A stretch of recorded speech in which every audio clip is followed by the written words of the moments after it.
akan selalu mengingatkan manusia dengan waktu, sampai dawuhipun Allah, sumpah dengan waktu, wadduha, demi waktu duha, walaili, demi waktu malam, wan nahari, demi waktu siang.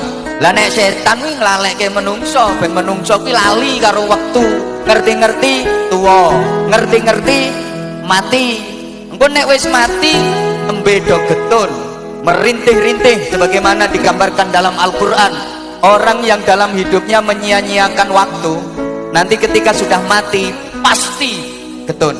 Ya Allah Gusti, mugi panjenengan wangsulaken kula ten donya melih meskipun sekejap.